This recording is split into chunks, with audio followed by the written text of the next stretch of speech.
Napakagandang panoorin talaga nitong Sacramento Kings offense. Bilangin nyo kung ilang pasa ang gagawin nila sa single possession na ito. Ang tumatao kay Fox ngayon ay itong si Reddish.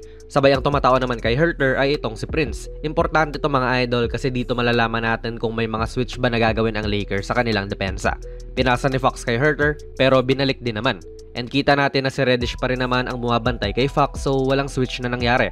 Now sa kabilang side makikita natin si Huerter at Sabonis na mukhang nagbibigay ng screen para kay Keegan Murray. And dito tayo makakakita ng switch. Si D'Lo na po ngayon ang bumabantay kay Huerter. Sabay bumalik lang din sa ibabaw si Huerter tulad kanina. Pero ngayon, si D'Lo na po ang tao. Binigay din naman ni Huerter ang bola kay Domas. Wala pa rin nangyayari talaga pero dito mukhang ang ine-emphasize nila ay ibigay ang play kay Huerter. Kasi siya yung takbo ng takbo eh. So patiently ay inaantay din to ni Sabonis at kung ano ang mangyayari. Sabay nagbibigay na po itong si Huerter ng screen para kay Fox upang kunin ng bola. So kita nyo mga idol, ang dami pong nangyayari talaga to the point na itong mga guards ang pinapamukha nilang paroroonan ng play. Biglang inatake ni Domas. Kita nyo na anluwag dito sa kanan and malaki talaga ang space ni Sabonis para mag-operate. Usually kaya naman ni AD to, kaya kita nyo rin na walang nag-help sa LA. Pero very physical na player si Domas at post operator din. Basic din sa kanya to.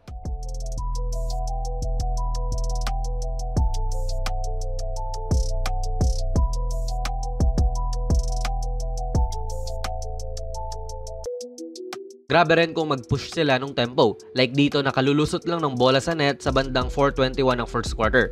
Sabay nasa paint na po yung bola sa kabilang side 5 seconds later. Kaya magkukumahog din tong depensa upang pigilan siya sa loob. Sobrang bilis talaga nito ni Swipa. Kaya nakaka-generate din to ng good look sa kanyang kakampi. Walang play-play dyan.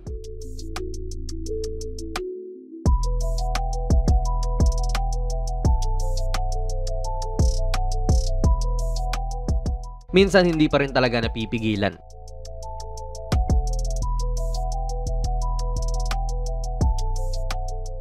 Ginagawa talaga nilang threat si Sabonis sa handoff dito sa elbow. May option siya para i-handoff dito kay Fox ang bola. Pero habang nangyayari nga po yan ay may ibang nagsiscreenan sa may malapit. Naskoran na ni Domas ng si AD pero syempre magaling pa rin naman na defender si Davis so mas okay pa rin talaga kung iba ang tatao sa kanya. And makukuha nila yan dito dahil si AD ay napashow kay Murray buhat nga nung handoff. Biglang si Rui na po ang tumatao kay Domas and quickly hinanap nila si Sabonis. I think kaya naman makipagbungguan ito ni Hachimura mga idol pero kasi all-star level naman si Domas eh. And dapat sa ganyan ay magpadala sila ng help kahit mahirap.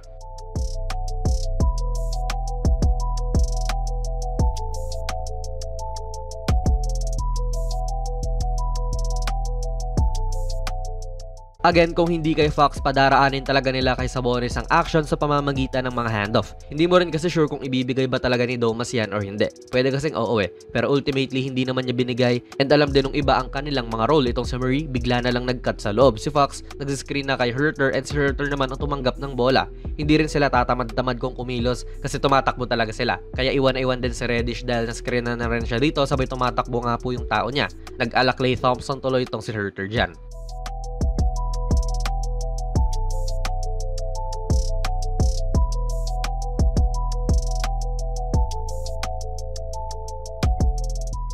Magse-set up naman ngayon tong Kings ng pin down para kay Huerter and ayan, kita nyong naiipit na si Rui at pilit humahabol kay Huerter ngayon. And dito na naman yung handoff ni Sabonis. Sobrang init na talaga ni Huerter dyan, kaya pati itong big man na si Jackson Hayes ay naparotate doon para hindi makatira. Wala ka na talagang magagawa dyan syempre kasi kailangan mong pigilan ng hot hand, kaya nakaligtaan na rin nila si Domas.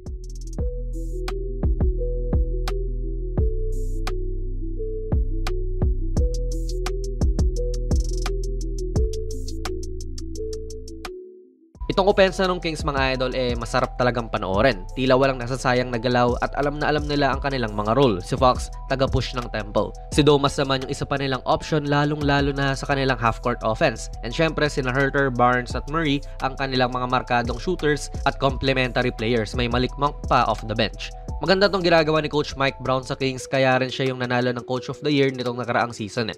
And it looks like formidable din yung team na ito. Tinambakan nila ang Lakers this game kahit ilang beses pa sumubok bumalik ang LA. Ano po ang masasabi niyo sa video natin ngayon? Ilagay niyo lang po ang inyong mga komento sa ating comment section down below. Kung nagustuhan niyo po ang ating video ay pipindot na lang idol ng like button, mag-subscribe ka na rin sa ating channel at ako nga pala si Jonas PB and as always, hanggang sa muli.